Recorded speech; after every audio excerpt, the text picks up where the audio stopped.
Some viewers may find the following video disturbing. Viewer discretion is advised. Hey everyone, welcome back to Board Games Unlocked, and today I'm doing a discussion 2.0 for the 7th Citadel, and kind of a little bit for the 7th Continent. For the three people wondering why I didn't continue doing 7th Citadel, because I was doing a solo series. Well, at the time of me doing that series, I have since been divorced and have moved, so a lot of life stuff that's happening. This isn't a pity thing, that's whatever. But the reason why I bring that up is because after everything had settled down, obviously I've been continuing to do my channel and series and other games and reviews and all that.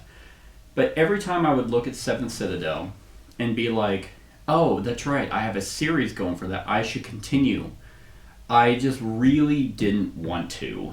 And this is going to be kind of a discussion, review is what I call these, as well as almost just an interesting topic over this game, because the 7th Continent and 7th Citadel are games that theoretically, on paper, I should love.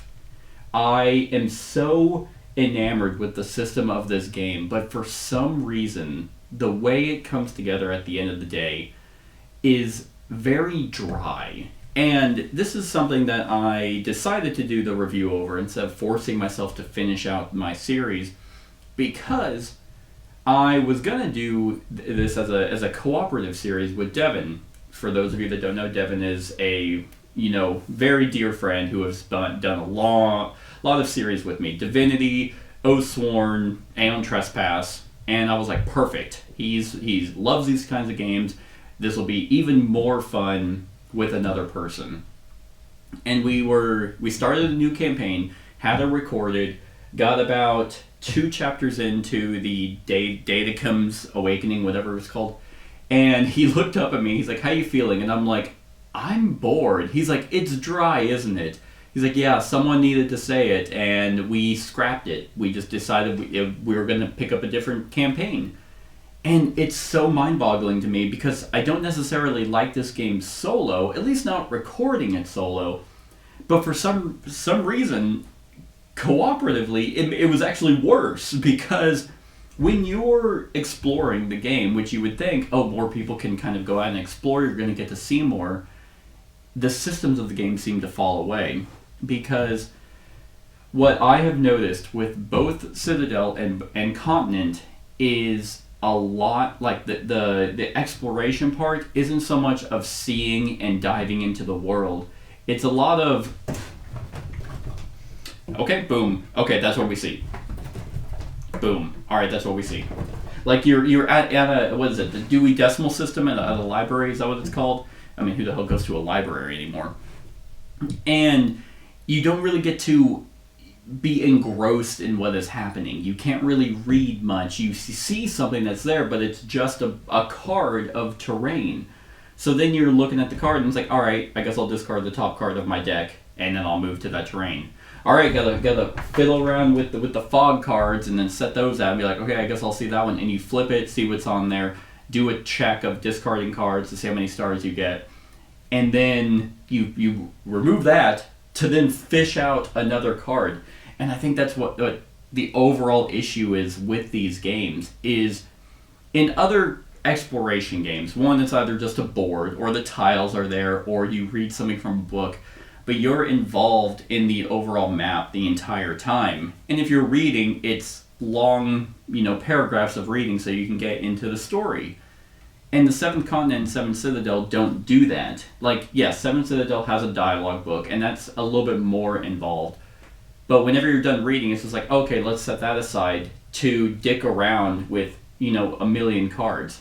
And again, this is all stuff that I should love. I love the fact that there are tons of cards, but it kind of eventually, for me, came down to quantity over quality. Yeah, there are a million cards here, however, like, at any given time, you're just constantly in this box, and you're not at the table. Like, and I feel like that's where I just kind of have a disconnect. And I've been struggling with these games for a long time because I had that same issue with Seventh Continent. The idea of this vast explorative world is so intriguing to me, but then the actual reality of it is just kind of... I remember playing Seventh Continent one time, and the entire time, I even had the thematic music playing, everything that I could do to be engrossed in the world, I still had this complete disconnect, this complete just, I don't care what is happening.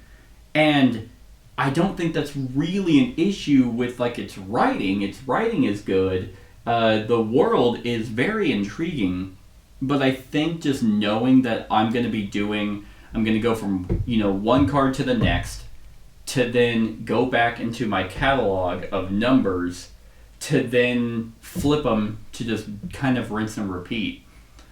And I don't know. I don't know what the fix is.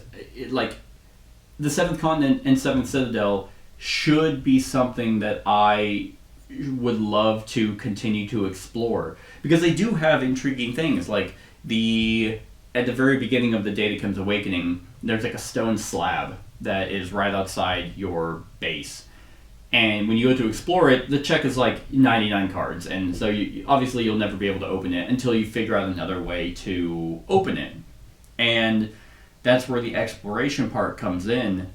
But the game is so vague in how you even do that. This game has books that you can actually flip through. Well, not like... It's like 2 cards, but it's supposed to represent that you found the book. And it gives you like a bunch of riddles and clues on trying to pinpoint... Like one of the examples is like pinpoint a grave of a fallen hero. But they're so vague that it's like, who has the time or the energy to even try and figure that out? And the game just kind of wants you to explore, but then that's where the problem with Citadel and Continent come in that Continent wanted you to explore. You were almost incentivized to explore, but to solve the curse, again, it didn't have enough rails on Continent to kind of keep you focused, because theoretically, like, my understanding of Continent was that there were like sections of like each curse that you kind of wanted to resolve and stick around. But you could just, if it tells you to go west and you go north, you could be in a completely different section that has nothing to do with anything you're trying to do and be lost. And you're like, I don't even know how to get back to where I'm at. So the game didn't have enough rails to keep you on. But Seventh Citadel has too much rails because you're focused on this book. Let me see if I can find it. That's the Final Throne. Yeah. Because you're so focused on this book, like the first one is No Smoke Without Fire, and it tells you to go east. And clearly I've done a series. I've gotten further into this book, but the very beginning is No Smoke Without Fire. It's like, hey, go east. And pretty much you go 4 squares, like 4 cards worth, to find where you need to go, and then it's basically like, go back. And the ground shiver system, that is kind of the rails of the game. You have a ground shiver level, which basically means these fog cards have a, like these, they have a difficulty on them. That, yes, you can go further than you're supposed to. It says, hey, this is going to cost you 4 cards to flip over the fog card. No stars. It's just more exhaustive to be able to flip it. But if your ground shiver level is a certain level, then it's free. And that's kind of like, hey, the surrounding areas where your ground shiver can feel the presence of the burrowers, so it's going to be free for you to explore. But if you go any further, then you're going to be exhausting yourself, and then Seventh Citadel, you have to take damage to be able to reshuffle your deck. So you can't go too far. So essentially, you kind of explore a very small portion until you have a higher level, and then it lets you expand out a little bit further, but all within the contents of what the story is having you do.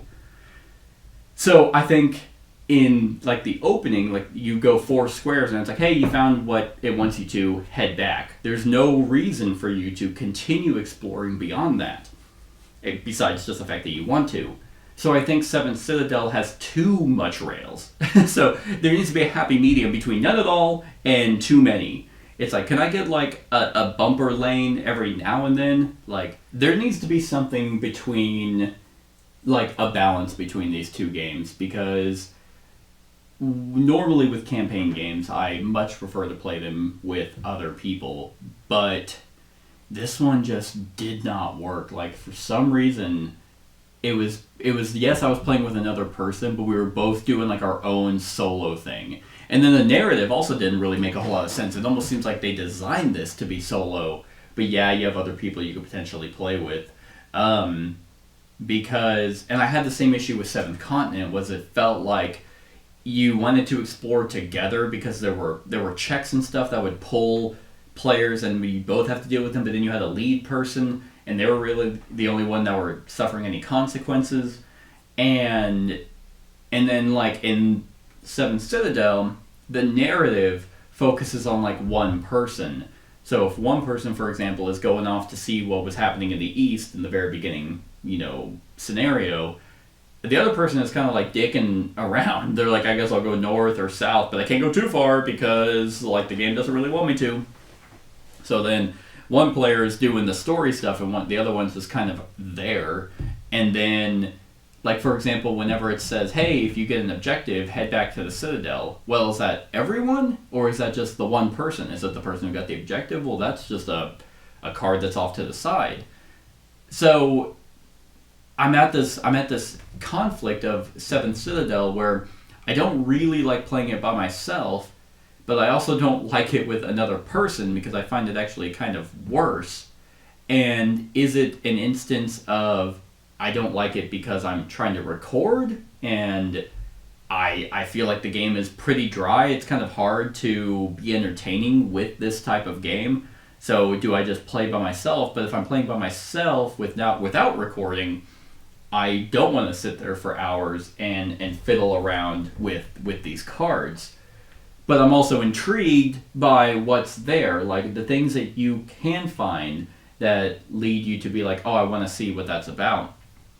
But I almost feel like these games need almost a exploration booklet. Kind of like a walkthrough for a video game. Whenever you're trying to 100% a game or you're trying to figure out a side quest, like a FromSoft side quest, that's what this game feels like. It feels like Dark Souls or Bloodborne side quest, where it's like, oh, wait a minute, I accidentally skipped this dialogue and I went too far in the story. Well, I guess that NPC's quest is, shot to hell.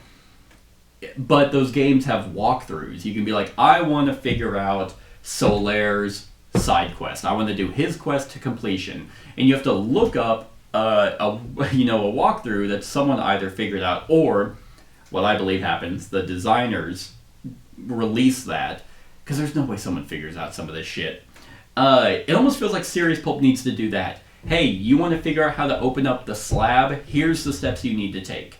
You want to figure out how to find the hero's casket? Here's the steps you need to take. In Seventh Continent, the curse you're on. Here are the steps you need to take to figure out not that someone, because that defeats the purpose, especially in a board game format, where if you could just read it and be like, well, I'm just going to say I did this.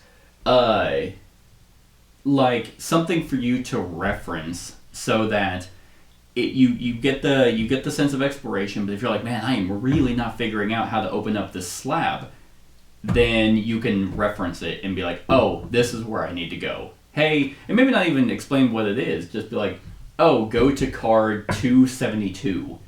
And eventually you can figure out how to get to card 272 so that you can progress the slab side quest. But at the same time, it's like, God, is it worth the effort? And I did a video a few weeks back on talking about the grind for Isofarian Guard. And kind of was wondering what players do. Do they house rule it? Do they play it true? Do they suffer? Do they completely give up? And I'm kind of imploring on that same situation here. Because the Seventh Citadel is not a grind. Like, it's pure exploration. And the Seventh Continent, for that matter, as well.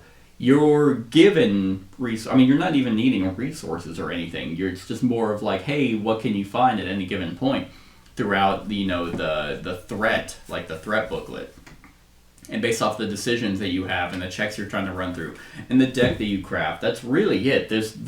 These games are not grindy in any way, but they feel like you're wandering aimlessly the entire time with no sense of direction. And some people might love that. Some people might love the fact that every time you're playing, you're stumbling across something new. Or you are unable to complete a check, or you decide to ignore a check, or like I know in Datachem's Awakening, there were many instances that I would come across where I didn't have enough influence. And upon starting the new campaign with Devin, I was like, ooh, influence is important because, yeah, we're going to need, obviously, food and defenses. That's a given. But influence can help out a lot because I know there were times it was called for, hey, do you have 5 influence? Do you have 7 influence? No? Okay, well, you can't really do much. So that opens up the doors a lot for exploration, and that gives you an incentive to try something different. Or you just didn't go so far, a certain path, and you go that way this time. But it kind of comes down to that you don't have enough, you don't get to stew in a lot of what you're seeing with these games. Like, yes, you flip a card, and it's gorgeous artwork, and you're like, oh, that's good artwork. That's good scrimshaw. But then you're immediately back in this box. So I don't know the fix for that. I don't know how you minimize, because again, I even tried to minimize how much I was in here.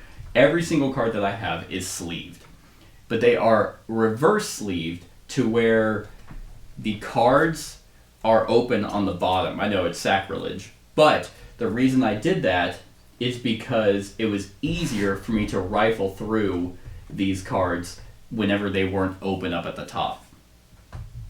But that didn't even really help all that much. I mean, I guess it kind of does, but because you can't rifle through it, you're still searching. It's like, okay, we need card 390. Oh god, that's not this box, that's this box, because they're all sleeved. They don't fit in one box, so I have to go to the other box and find card 390, and then I flip it and it's there.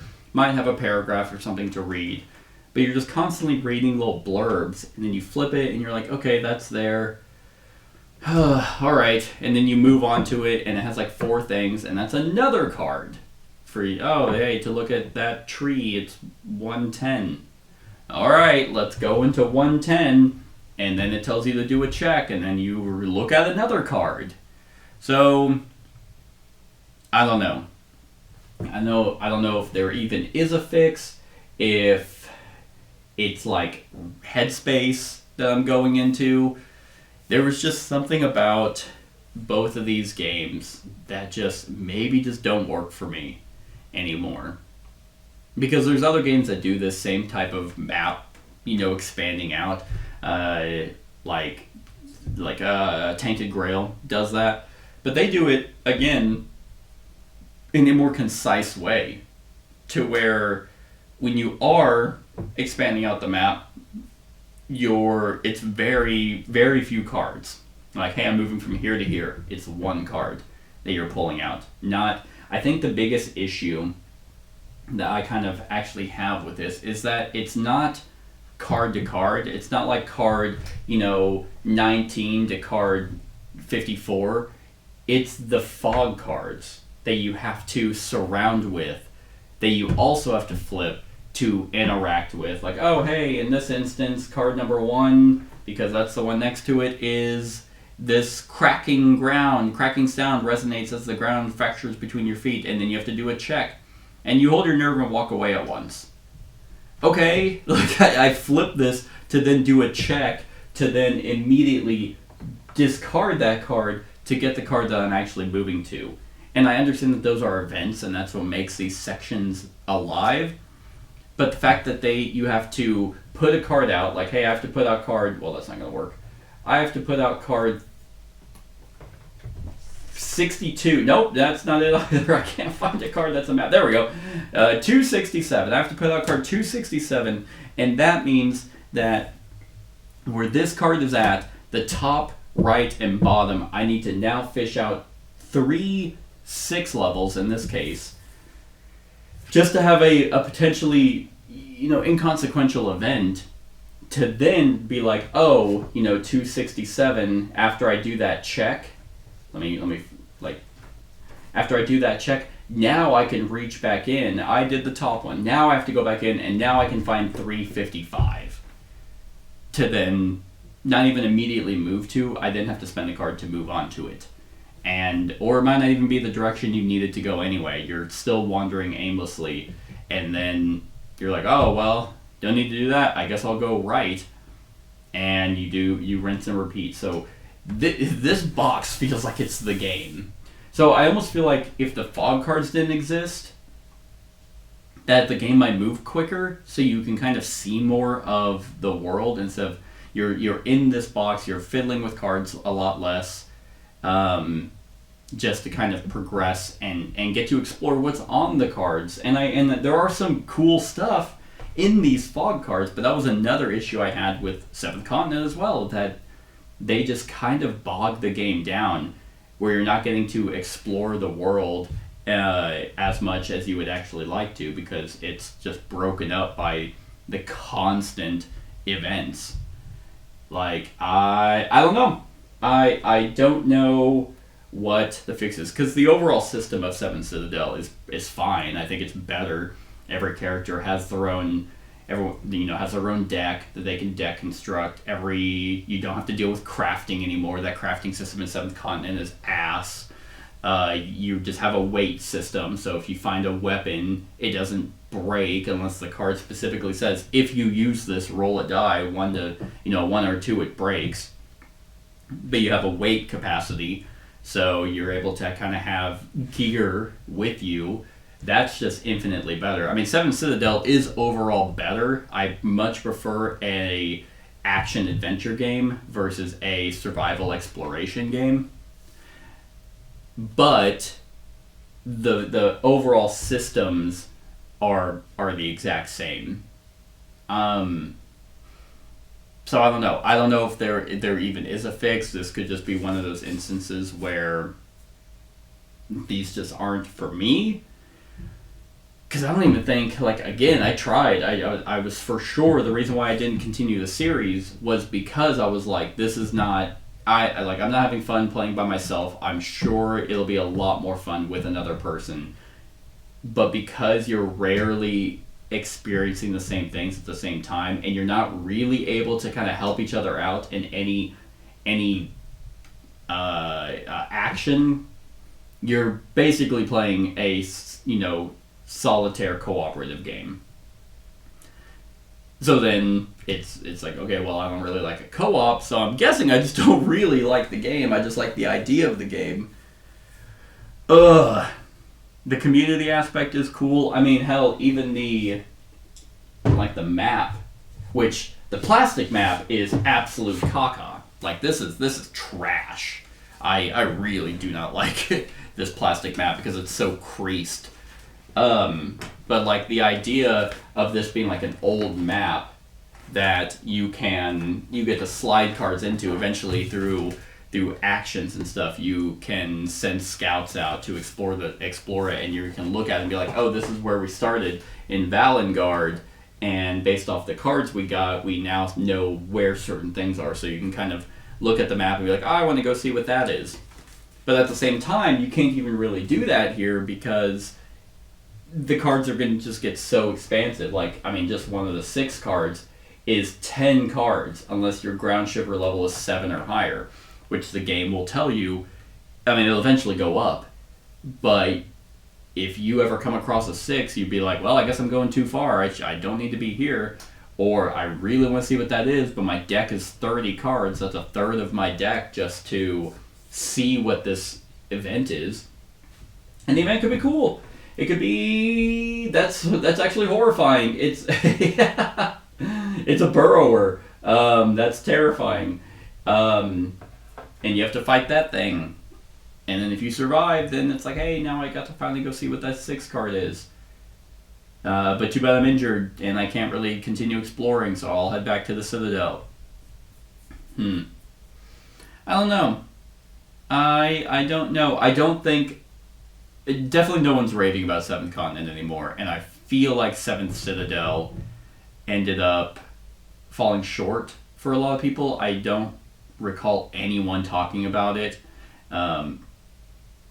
as like top contenders for the year that it came out. Yeah, I don't know. I don't got much else to say, like, except that this is the discussion 2.0. I can't imagine you're gonna see me continue the series solo. I have really no desire to jump back into it and explore on my own, even though I do believe now that this is better solo. I just prefer my campaign games to be with other people that were both involved in what's happening. We get to actually... There are just games that have come out now that have a better sense of exploration, where both players or all players get to be involved in what's going on. And even if you are experiencing something like, I mean, Agamonia is a great example at this point. Even if I'm moving somewhere and I experience like something that's happening, yes, that is something I could go do. Or even if I am doing, it could affect another player that we're now working together to resolve the event that's happening. And here, like, a great example is at the end of the first scenario, the what, we didn't start the fire, or no smoke without fire. There was like a moment where you get to a point and you're like, oh, there are these bandits who have caused, the fire at this inn. One person just gets into a fight with them, and it's like, well, I can't come help you. It's really your own thing. So I'll just keep dicking around up in the mountains. And yep, you succeeded. That's great. Now we'll just kind of beat the scenario. Versus in other games where it's like, oops, started something that, wrote some checks with my mouth. I need you to help me cash them. And then it's like, oh, I'll be there. I'll go help you and we'll fight these things together. I don't know. I think this is one of those games that I see all of these cards and that's exciting, but at the end of the day, I think it just kind of becomes like, even whenever you get like journal cards that will tell you, hey, this you learn through a book that these plants are edible. Now, if you see them on the map, you can actually eat them.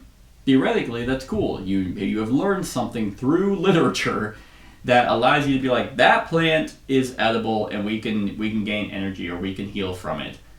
But then that kind of again comes to a more fiddly aspect where now every card that you do get to see, you're looking and it's like, it's not there. Okay, let's move on. Let's go back in the box and draw our next card. So, while not grindy, I feel nothing at this point, except it's dry. And explore, build, you are the hero. I don't feel like the hero. I feel like just some guy that's wandering aimlessly in this land, and then just kind of stuff happens. I don't feel like I'm actually engrossed in the world. And I don't know what they could do to fix that. I just don't know. So that's it. That's my thoughts on the Seventh Citadel and kind of the Seventh Continent. It is a discussion 2.0 just because there's some closure to the series after who knows how long that it's been since I actually uploaded a video, probably a year. On a scale of 1 to 10, geez, I don't even know. This is a weird one because I don't think it's a 5. I don't think it's average. And could there be a world where I do just buckle down and play it and just get over the fiddliness of the cards and just play it on my own and just kind of see what happens? Yes. And do I overall think they're good games system-wise? I think so. Not like the system of the card. Like the card exploration, if you don't have a problem running, being constantly involved in the cards, It's good. The artwork is really good. The writing is good. The world is creative.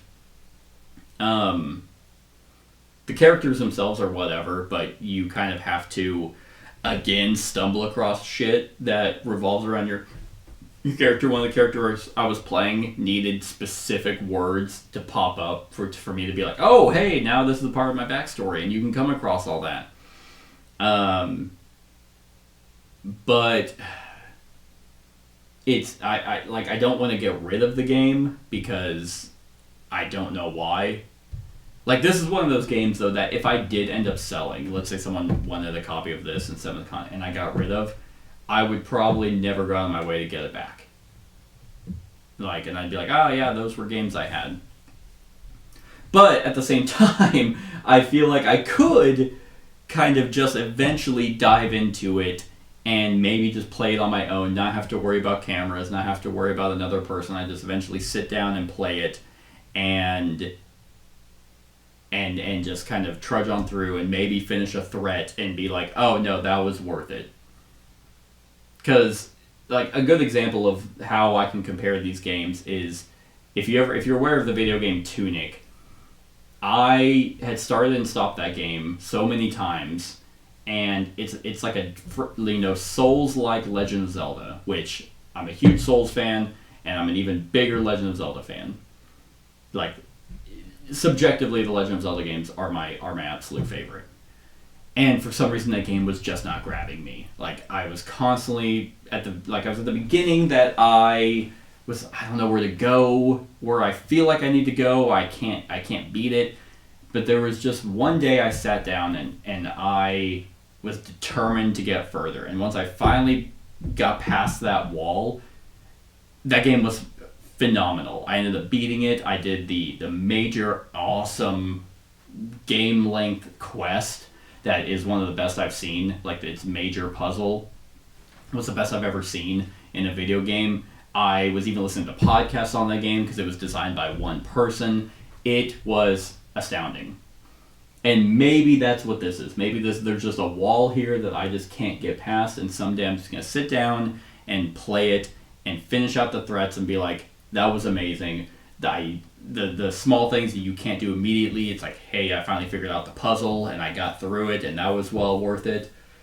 That very well could happen with 7th Citadel and 7th Continent. But as of right now, I'm not there. I'm not there. So I'm going to give 7th Citadel a 7, which is funny. I wasn't like, ooh, 7th. Like, it is a good game. But for me right now, I have no desire to kind of take up that mantle because I have too many other campaign games to play that I do feel an immediate sense of satisfaction. I am very curious on what your guys' thoughts are on both Citadel and Continent, which one you prefer between the two. If there are any house rules, I can't think of any house rules to fix this. So, except maybe just like ignoring a lot of like tedious checks to make just to kind of speed up the game. I'm curious if there were any house rules that you guys have made or what works for you on these games and what doesn't work for you. Just a lot of, it's a discussion for a reason. I know someone once made a comment of like, how's it a discussion when it's just you? It's like, bitch, we're discussing right now. You're being a dick in the comments. But for the discussion is between, if it's just me, then it's between me and whoever decides to comment. So, yeah, I think that's it. That's my thoughts on the 7th Citadel and kind of the 7th Continent. Let me know what you think of the game in the comments below. Other than that, like, comment, share, and subscribe, and have a wonderful whatever time of day it is for you. Hey everyone, thank you for watching, and I really hope that you enjoyed the video. If you would like to see more of my content, go ahead and click that subscribe button and the bell to be notified whenever I upload any new content. If you feel like supporting the channel, you can go ahead and click that Patreon link to be taken to my Patreon, and any help is truly appreciated. Other than that, stick around for any other run-throughs or reviews or cool top 10s or whatever I feel like putting on. Other than that, like, comment, share, and subscribe, and have a wonderful whatever time of day it is for you.